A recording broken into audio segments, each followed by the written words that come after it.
आप देख रहे हैं हेडलाइंस 24 खबरों की हकीकत में आपके साथ शाहाना खान। वो क्या मजबूरी थी कि साल 1990 में कश्मीरी पंडितों को कश्मीर छोड़ना पड़ा? वो कौन लोग थे जिनके कारण लोगों को बेघर होना पड़ा? क्या सिर्फ एक ही धर्म के लोगों ने कश्मीर छोड़ा? इन सब सवालों पर पिछले 32 सालों में बहुत कुछ लिखा और बोला गया, लेकिन फिल्म द कश्मीर फाइल्स के बाद कश्मीरी पंडितों पर अत्याचार की कहानी पर तीखी बहस शुरू हो गई है।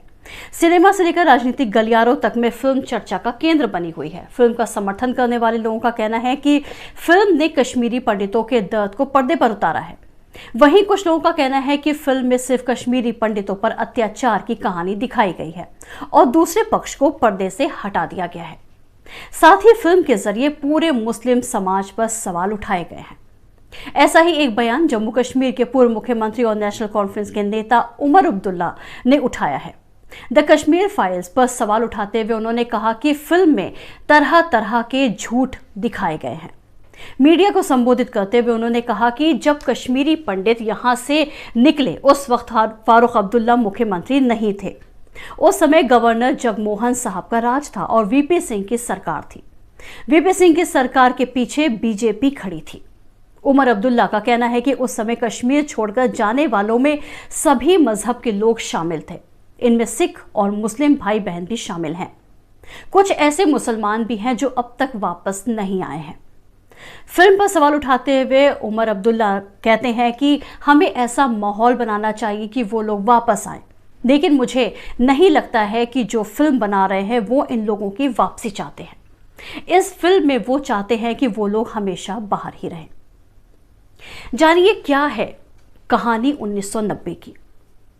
जनवरी 1990 कश्मीरियों के विस्थापन का सबसे बड़ा गवारा है। सख्ती के लिए जाने जाने वाले जगमोहन को केंद्र सरकार ने जम्मू कश्मीर का राज्यपाल बनाकर भेजा।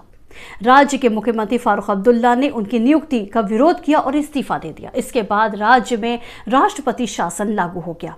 18 जनवरी को उनके राज्यपाल चुने जाने की घोषणा हुई और 19 जनवरी को उन्होंने कार्यभार संभाल लिया।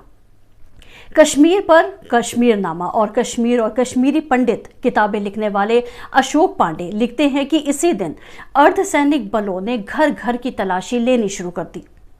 सीआरपीएफ के महानिदेशक जोगिंदर सिंह ने उसी दिन रात में कश्मीर के टाउन में लगभग 300 लोगों को गिरफ्तार कर लिया।